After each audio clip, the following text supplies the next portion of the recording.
This was one of the greatest cat and mouse games I've ever seen. The Falcons entered the 1980 divisional playoff game with a 25th ranked passing defense. Cornerbacks Roland Lawrence and rookie Kenny Johnson were decent, but they struggled throughout the 1980 season. And a flag on the play. James Owens caught the ball. He was hit by Kenny Johnson. Falcons compensate on defense to help Johnson. First down. Meanwhile, the Cowboys had two great receivers in Tony Hill and Drew Pearson. Naturally, Landry smelled blood early.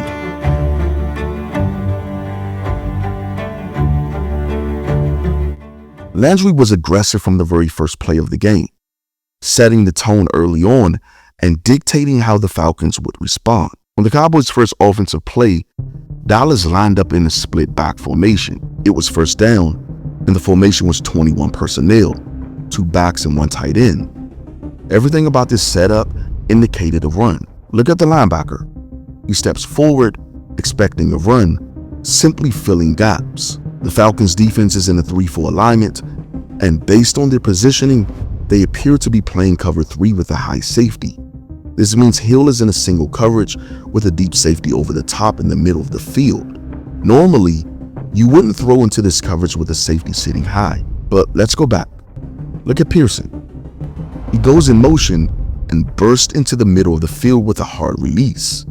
Landry is trying to manipulate the high safety, forcing him to come down. Unfortunately, the broadcast doesn't show whether the safety bites on the play action or Pearson's motion route. However, Hill manages to get behind coverage and nearly breaks the top off. Unfortunately, he slips midway through his route. Otherwise, it's a touchdown. Tony Hill slipped on the grass a little bit. He was open for a big play. If you watch Pearson, the Falcons have now shifted into a zone defense. He's running freely without a defender following him, confirming the zone coverage. This is 3rd and 9. Dallas is in the shotgun. Now observe the zone defense. Look at how many players are near the ball. Now Dorsett was a fine receiver out of the backfield, but all of that defensive attention isn't focused on him. Instead, look at the far right Tony Hill. The Falcons are clearly shading their zone coverage toward Hill. I think it's fascinating to see how Landry is going to adjust as the game progresses. Here is 2nd and 9, another split back 21 personnel. Drew Pearson is in motion. Notice no one is following him. In fact, if we count this play and this play, the Falcons are just staying in this zone package. If you watch carefully, Landry is slowly setting up the Falcons. From the starts of the game, Landry is sending Pearson in motion on just about every play. Drew Pearson in motion on just about every play. Now, I'm asking myself this question. Why is Pearson the only receiver going into motion? Trust me, this is not by accident. Landry was a mastermind, a mad scientist trying to find ways on how to expose his opponents. We'll see this later. After Lancer threw this beautiful TD, Side to Jenkins! Dallas quickly found themselves down by 10 points. At this point, nothing is going Dallas's way. They tried to do this screen, but it was immediately blown up. They couldn't run the ball. Jerry Glanville and the Falcons did an excellent job at disguising the blitz in certain formations. Glanville was known for having exotic blitzes out of the 34 defense. Underthrown Smith, incomplete. Safety blitz again, safety blitz. And again, now they're so gun shy. Here's an example. The Falcons bring down safety Bob Glazerbook to the same side as Joel Williams, number 58. Now notice how Ron Springs slightly shifts over. White is creating a leverage matchup with Springs positioned behind Dupree. The linebacker appears to be checking Dupree, or at least that's how it looks. In most setups like this, the linebacker would be responsible for covering the tight end. If this linebacker blitzes, Dupree is left open. If the defensive back blitzes instead, Springs becomes the open target. But watch what happens. The linebacker doesn't check Dupree at all, nor does he blitz. Instead, he switches over to Springs while number 36 blitzes. This immediately confuses White because not only does the zone pick up Dupree, but the linebacker shuts down his first option, This is shaping up to be a challenging day for Landry, but his ability to adapt is second to none. If the Falcons want to continue blitzing or using exotic coverages, trust me, Landry is going to use the aggression against them.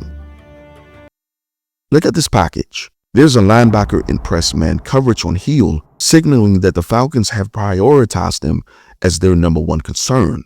Although the camera angles aren't ideal, if the Falcons want to remove a linebacker from the box and put him on a receiver outside, Landry is going to counter by throwing a screen inside to Dorsett. He focused on attacking their secondary now. He's targeting the intermediate zones. On 3rd and 5, he throws to Dupree. Danny White does an excellent job of keeping the linebackers in place and making them stay honest toward Preston Pearson. White holds his eyes on them just long enough to deliver the pass to Pearson in zone coverage. Now Landry then reverses the approach on the next play, attacking the blitz. If Glanville insists on bringing aggressive pressure, so be it. Landry will use that aggression against him. He also seems to have identified a weakness in the Falcons defense, specifically the side where number 56 lines up. For the last 3 plays, Landry has consistently attacked that same side. To the Falcons' credit, despite the Cowboys gaining momentum, they have remained in zone coverage. This next play, however, is a dangerous throw to heel. Look at the sheer number of bodies surrounding heel. This pass had to be perfect or it would have resulted in an interception. White seems to have gotten a little impatient here, and it nearly cost him. Dallas is driving but still struggling against Atlanta's disciplined zone coverage. If they want success in the passing game, they'll need to involve someone other than heel. Now, Dallas lines up in an unusual formation here. The tight end is on the line of scrimmage, but there's an awkward gap. Hill and Drew Pearson are positioned in a twin formation. Given that the Falcons have been shading their zone coverage towards Hill's side all game, they continue to lean in that direction. Now, watch how Landry exploits Glanville's scheme here. On the other side, receiver Butch Johnson is in one-on-one coverage. How do we know? Look at the depth of the cornerback. He's playing Bill technique, meaning there's a safety in the middle of the field, shading over to protect against potential post routes from Hill or Pearson. The Falcons overplay their hand in zone coverage, and Johnson beats his man. Danny White delivers a dagger, but the touchdown is called back. End zone, touchdown and drop. According to the rules at the time, that should have been a clear catch. After another defensive stop, Behind Bartkowski, the back staying in, Harley Martin knocks the ball loose, and Dallas returns with even more confidence. Landry is beginning to expose Glanville's scheme, slowly but surely, and Glanville doesn't even know it. The Cowboys line up in a 22 personnel, a formation they typically use for either power runs or passing to Saudi. This play is beautiful. White fakes a handoff to Dorsett on the opposite side of the formation, then sends Saudi across the line of scrimmage on a bootleg. Watch how much attention the defenders give to Saudi while Dupree quietly slips open behind coverage.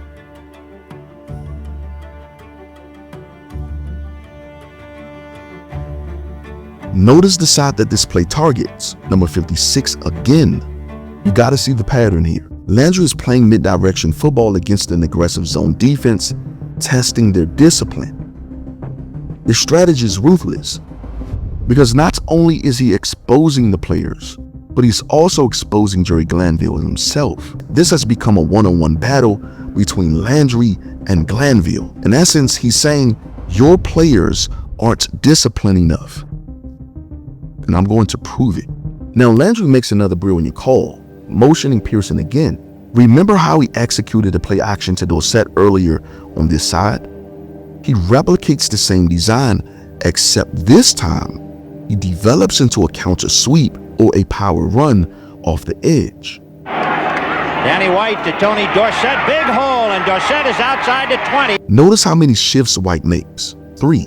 Once he spots the safety, he executes the third shift. By the time the safety reacts, Robert Newhouse is charging downhill at full speed, and eliminates him from the play.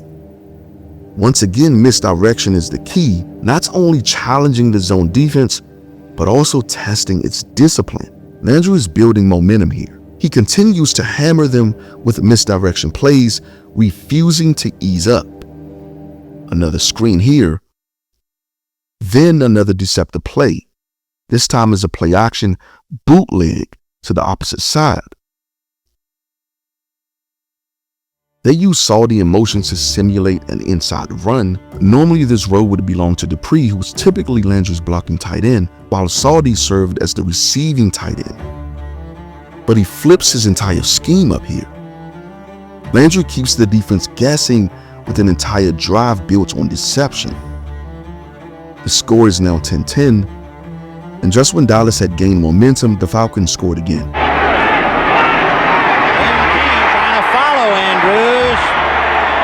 The score is now 16-10. 16-10 Atlanta, and Mazzetti trying to make it 17. What I love about football is the process of adaptability. The best coaches learn how to adjust, just like Landry did, and so did Jerry Glanville. When Landry exposed Glanville's zone defense, Glanville switched to man coverage while keeping a linebacker spying on screens and misdirection plays. From the shotgun.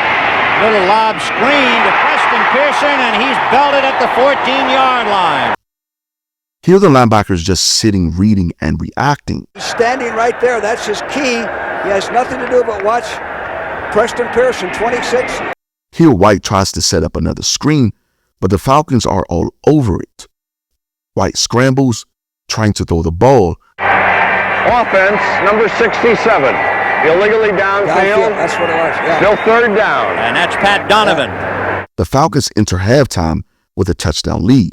A standing ovation, naturally, here in Georgia for the Atlanta Falcons, leading 17-10 at halftime. This has been one of the wildest cat and mouse matchups I've ever seen. Landry's first goal on offense out of the tunnel completely flips his strategy. Dorsett,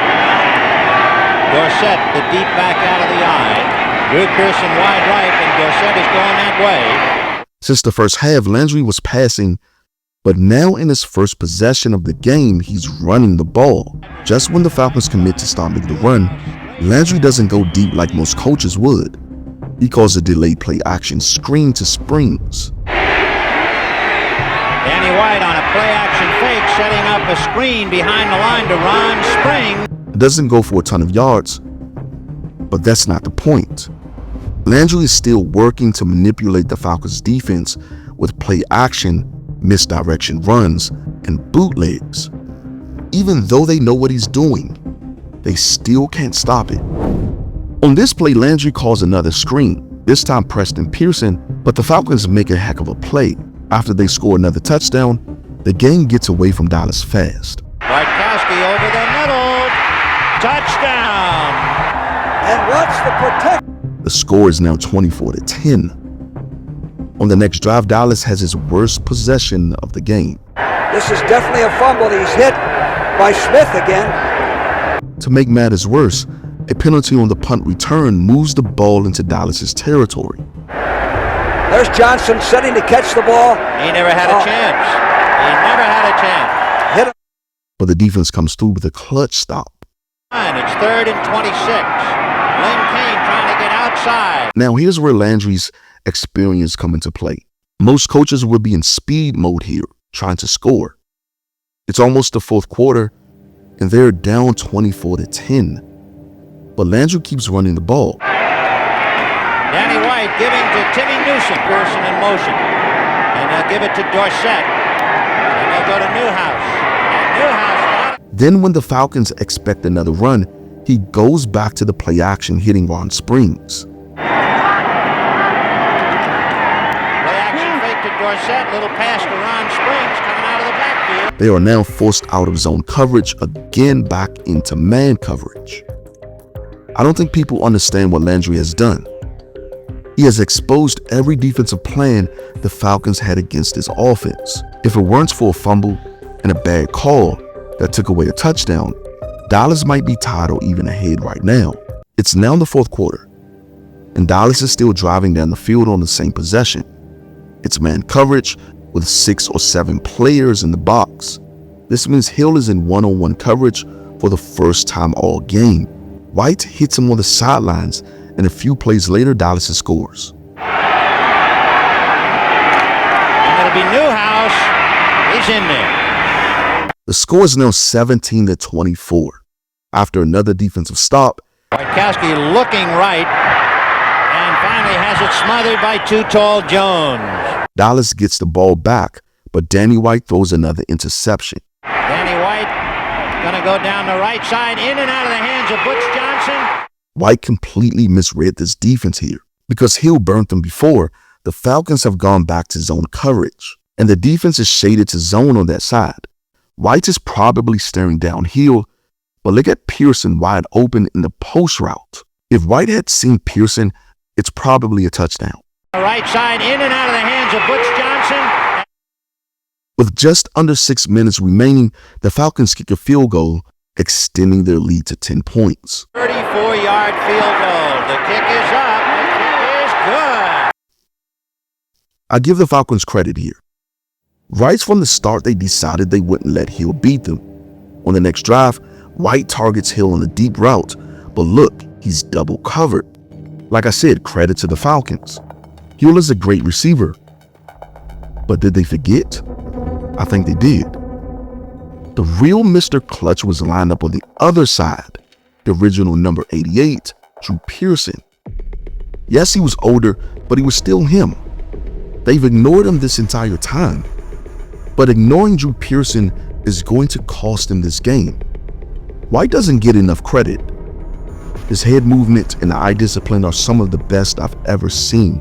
The Falcons are on a high single safety look, meant to stop seam routes, post plays, or anything in the middle of the field.